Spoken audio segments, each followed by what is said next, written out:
Hi everyone, how you are doing? Good day to you all. Welcome back to another video on my channel. My name is Blessing and this is my Blessedom TV. You're welcome to my channel once again, and please don't hesitate to subscribe if you are joining us for the first time. And also when you do subscribe, hit that notification bell so I keep you notified whenever I upload a new video.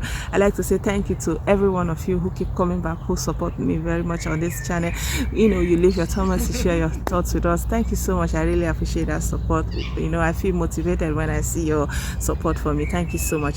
So yeah, today I want to talk about hunger virus. Hunger virus, some people call it Hungervid-20. It's real. I mean, it's happening. It's devastating impact. It's a lot of people are in distress. A lot of people are in agony. They don't know where their next meal is going to come from. And you know that in Nigeria, a lot of people live on daily earning. Just go out, exchange one goods, exchange one service, and you make your living for that day. And with that living that you make for that day, you are able to feed yourself for that day, and onwards it goes like that. So I mean, this is taking a toll on poor people in Nigeria and also in other developing countries. And for me personally, I feel sad to see how the government is sharing the palliatives that have been donated from even most of people who are from South. I did make a video about them giving that money to the federal government. I mean, how stupid can it be that your own people, your people from your villages, from your local government, they lack these funds, they don't have these resources, and then you go and give it to the federal government, that the federal government should come and redistribute it for you? That is stupidity. They couldn't even do without tribalism. Like, they go up now, they give them 50 kg of rice and give them 40,000, 20,000, and then it comes out, and I don't know if it is the federal government doing this now or those representatives in the South, but be that as it may, the people on ground are not receiving anything. There is hunger, and most of the relief people have gotten so far is relief that is coming from individual village unions, church unions, private foundations. These are the little things that is trickling in, but the federal government, the state government, they are not doing anything. They just give maybe a whole street, a whole community, a whole village one bag of rice. So yeah, the hunger, it's real. And another thing that we really have to take into consideration is also that the people have abandoned farming. One, also not out of their own will, because a lot of farmers have been driven out of their farms and they have no access to the farms, especially people from the middle belt. So we've been talking about this herdsmen militia.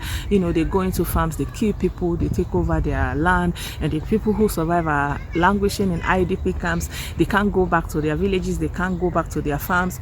Yeah, so that part of agricultural resource is gone, and now people don't have anywhere to go. Those people who still manage to go to the farms, they are attacked, and then there are also those who don't want to be associated with anything to do with farming.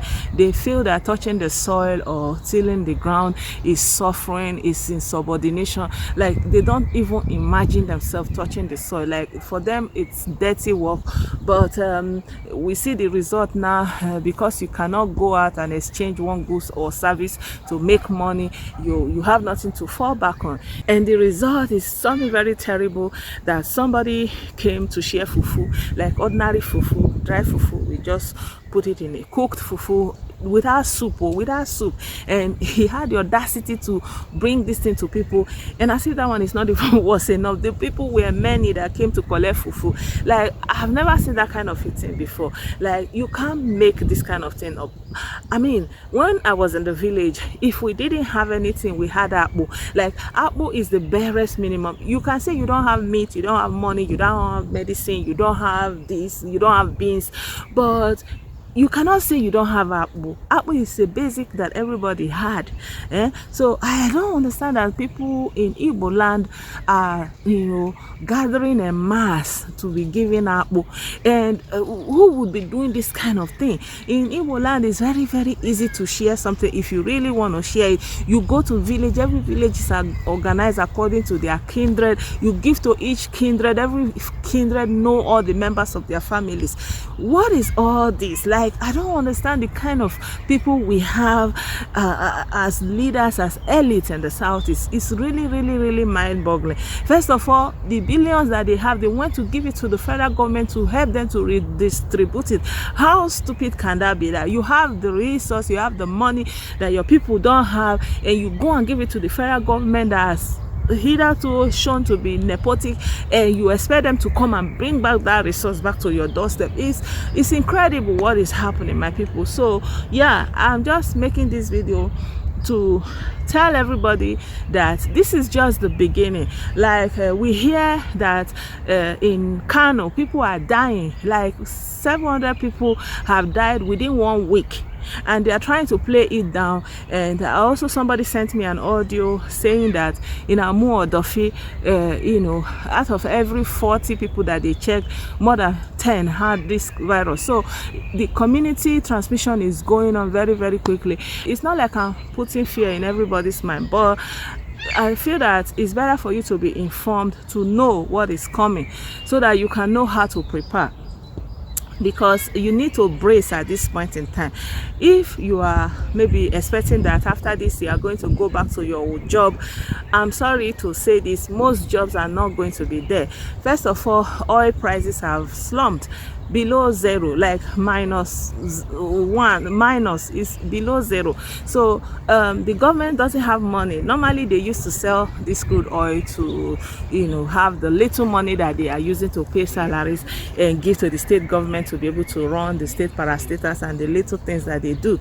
But now it's minus. I mean, think about it, that when they were making $100 per barrel, that they didn't have anything for the people. When they were making $50, they didn't have anything for the people. Now they are making zero. Like, they are even incurring debt. And you know that the oil that is there now on the vessels on the high seas are not even owned by them. Like, this country, this Nigerian elite, this Nigerian government, they are selling this oil, they don't even own the vessels. So it's like you are selling goods, but the shop is not yours, so you go and put it in somebody's shop.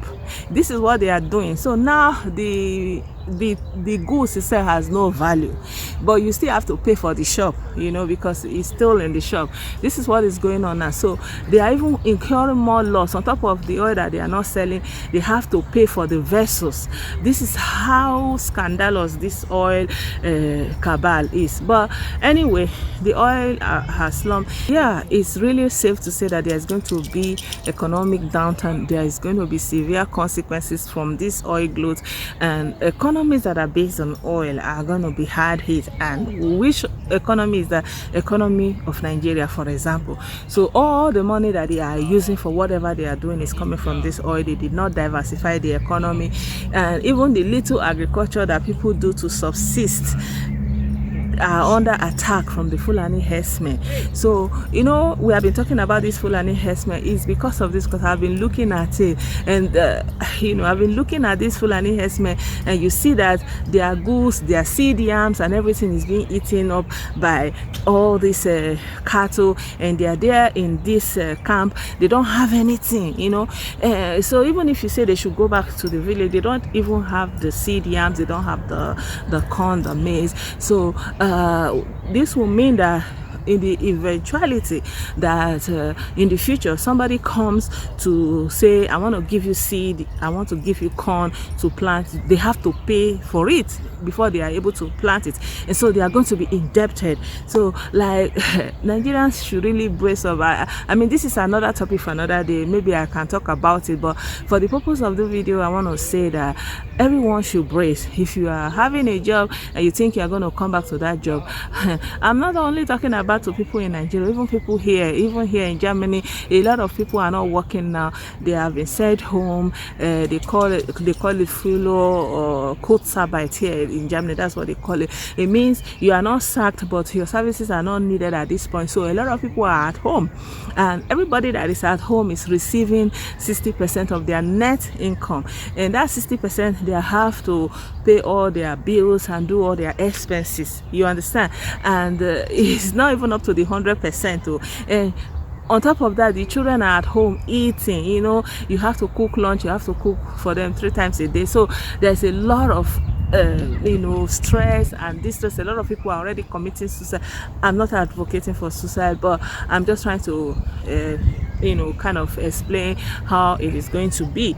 So I've heard that in Nigeria that they should be expecting babies. Please, my people, if you can, you better you go and hang your long man in the garage. This is not the time for you to come and be making babies, because you don't even know to the extent to which this pandemic is going to go concerning the lack of medical facilities. Even what is there, you can't even call it a hospital. Imagine them putting double bunk for COVID-19. Like, if you are sick, you are going to be climbing on the double bed again. This is how ridiculous these people are. So if you are going to be having a baby now and you think that you want to use this opportunity of staying at home to get pregnant, think about it. Like, where will you be? Who will there be medical professionals to attend to you? Will you be safe? Be going to the hospital and the baby, like, it's too complicated. In my opinion, I really say that this is not the time for anybody to go and start actively planning to conceive and have a child.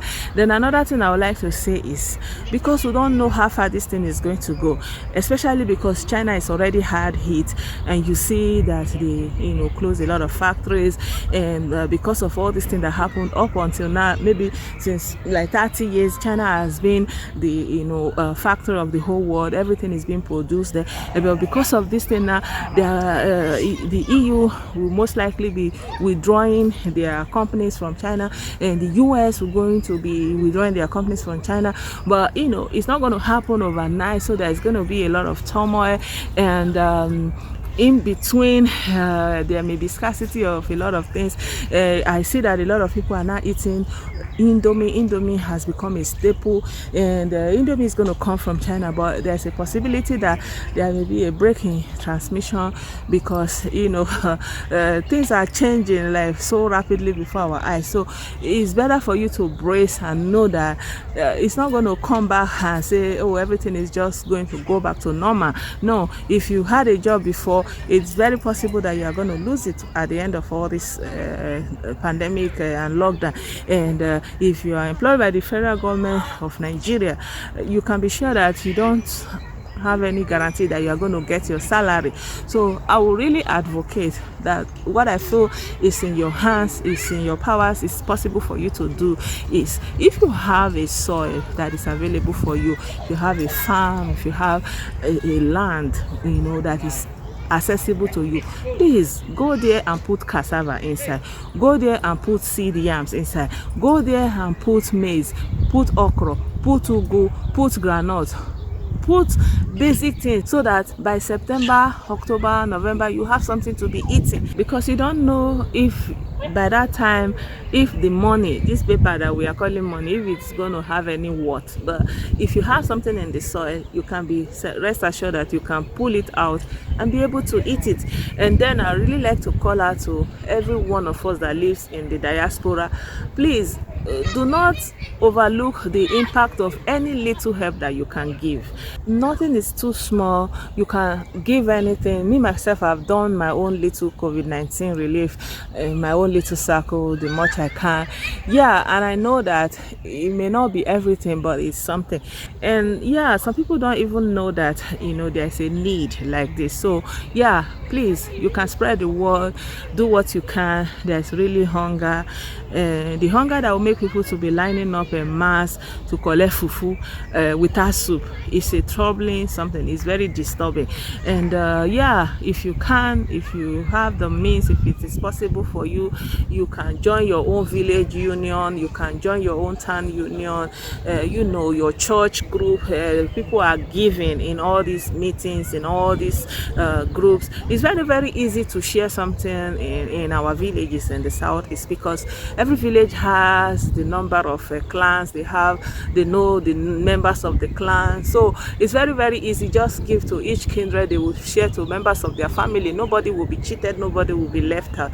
So yeah, we can do this, and we did it before we came out of the Biafra war, even though it's a struggle still going on. But we must not allow the federal government to abandon our people, and we too will abandon them. If we have anything, those of us who are in a better place, please do something. People are suffering. The help is really needed at this time, and it's gonna be worse for people who are in the cities right now, because in the village at least you may have your own money, you may have like all this relief that is coming from the diaspora or from the city. But if you are in the city and you are poor, I don't know what to do. I don't know how you are going to cope. I hope that you will be able to find somebody that will reach out to you. I wish everybody the best. I wish I really have more, at least to even share to my Blessedom family, but as it is now, I don't have that much, and I'm going to be hoping that any one of you that is in the position to do that, please reach out to your people, reach out to your family. The hunger is real. The hunger virus is ravaging and destroying lives, and we can help in any way we can. And yeah, in another video I'm going to be talking about the factors that are really escalating this Hungervid or hunger virus in Nigeria, in the developing world. And yeah, if you have any other thing to add, please feel free to add it in the comment section. You can join the conversation. Let's talk to each other, let's interact. And yeah, I'll see you very soon in another video.